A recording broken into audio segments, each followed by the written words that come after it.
Thank you for coming out today. We hope you enjoyed your helicopter ride. And while your ride was just for fun, and many of the places that you saw today were probably very accessible by car, this is not the case for our missionaries. A helicopter ride of about the same length that you took can save our missionaries hours of hiking or other forms of rigorous travel. Now, here's one of our missionaries sharing his experience of hiking into a remote travel location. Several years ago, I had a unique opportunity to hike into one of our church planting locations. I was dropped off with two others on this remote airstrip by one of our Kodiak airplanes, and as its engine sound faded off into the distance, there was a sobering weight, knowing that the only thing we had to do at that point was to walk forward. I've hiked all over the world. I've served in the U.S. Armed Forces. I've never done anything that challenging before. As we hiked that day, it was up one mountain, down the next. The best, if you will, bridge that we came to was 3 hours into the hike. It was a cable suspension bridge with one of the cables snapped on one of the sides, so it was listing dangerously to the side. Apparently, when that cable snapped, some of the actual planks across the bottom had fallen out into the ravine below. And if that weren't enough, actually on the other side, the steel supports that had actually been anchored in concrete had been knocked up out of the ground by a tree that fell down. And that whole section of concrete and steel you could see was slowly sliding towards the edge of the ravine. I lost count through the day how many ridges we ascended and descended. I think part of that was the pain. It was grueling. It didn't matter if you're going up or down, going across a river. Every bit of that was extremely challenging. When we went down, I don't know why it seemed to be the case, but there were these stinging nettle trees on either side. It seemed of every descent. And so just as you began to slide and you'd throw out your arms to try to steady yourself, you'd grab these stinging nettles to which you'd immediately let go and you'd begin sliding again, and you'd reach out and grab the stinging nettles again. So as we're yelling and sliding down the hills, our arms were shredded, our hands were swelling up. We had leeches on our legs. It was a challenge.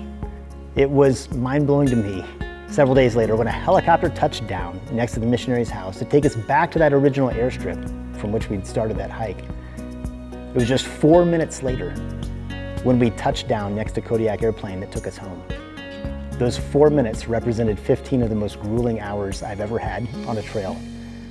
And it reminded me of, again, not just the luxury, if you will, but the necessity of mission aviation in this kind of context. Even if our missionaries live along a river and they're not up in these tall, crazy mountains, the ride that you went on today equates to about 4 to 6 hours on a boat in the hot sun on a river in the middle of the jungle. There was a lady that I was picking up with the airplane that had to come down the river on a boat. It took her 4 hours to do what I did in 5 minutes. In the 4 hours, there was one point where they had to get out of the boat and drag the boat a quarter mile through the swamp because there was so much junk in the water that the prop wouldn't be able to push the boat through. I know another missionary. They were in a boat and they have shown me a video of them going down these rivers, a crocodile-infested rivers, and they are bailing water out of a dugout canoe with the motor on the back. So we believe there's an urgency in presenting the gospel to people that have never heard it. And aviation not only provides a safer means of transportation, but it also provides an efficient means of transportation. Because those other ways are exhausting and tiring. And instead of our missionaries showing up to the bush location, tired, exhausted, we get to allow them to show up well-rested and ready to get to work. That work consists of our missionaries moving to a bush location where they have to learn the language, they then have to learn the culture. They then create an alphabet because that people group have never had an alphabet. They then teach the people how to use that alphabet, to read, to write. And while they're doing that, they're translating portions of God's word so they can eventually teach them about the gospel. And then once they learn the gospel, then they can interact with God's word on their own to grow in their faith. Meanwhile, the missionaries are still discipling them to grow in maturity. We in the United States have the luxury of having God's Word in our own language. In fact, we have multiple translations of His Word in English. And so sometimes we forget what it would be like to be like these people who have never heard God's truth, never had access to His Word in their own language. And these people, the Bible describes them as being in darkness, as being in bondage to Satan and in fear. And so is this job of going to unreached people, is it worth it? I remember thinking, the Moy are just a small tribe. I'm going to spend more time translating than all the tribe put together is going to spend reading it. Okay, now that they have God's Word in their language, are they going to use it every day? We were coming down the trail last night, and there was a lady sitting in her porch area with a flashlight, reading God's Word in her own language.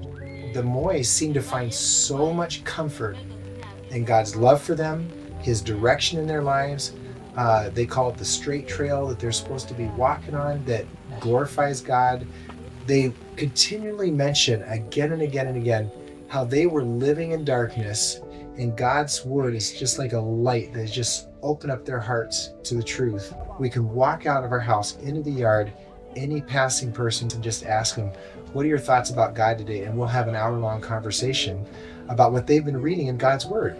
It just blows our mind. We really do expect them to continue to read it and to let it guide them and hopefully grow in their knowledge of God and grow in their expression of His love for them. Yeah, I don't think we would ever have thought that people would have been that excited about God's Word and reading it. Think about it, they had nothing written down in their own language and had no need for reading anything.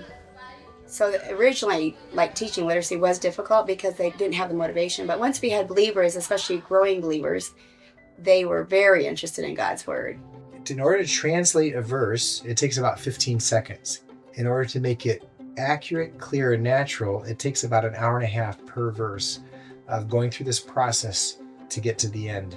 So you're talking, the whole New Testament plus parts of the Old. We've spent 13,000 hours working on this. And I remember thinking, I don't know, the Moy are just a small tribe. I'm going to spend more time translating than all the tribe put together is going to spend reading it. Right after that, I had a translation check and a helper who was working with me. And this helper blew my mind because during the check, he actually stayed up all night, 6 o'clock at night to 6 o'clock in the morning, reading God's Word because he loved it so much. And he's done that at least twice that I know of, where he just can't put it down. It's like a good book. And I was very rebuked in my heart. But they do not want to get rid of those old portions they've been reading. You can't just go up to somebody and just hand them a Bible and expect that there'll be growth. It's not something that happened accidentally. It's taken many years of working with them and teaching them the importance of God's Word and discipling them through it. Over and over, we heard from the mouths of the different Moy people how thankful they were that God's Word came to them during their lifetime. So you've already seen how aviation makes our missionaries' lives so much easier, so much quicker and efficient. But imagine if you didn't have a mechanic and your lawnmower was broken, or imagine if your computer got messed up and there was no IT person to fix it.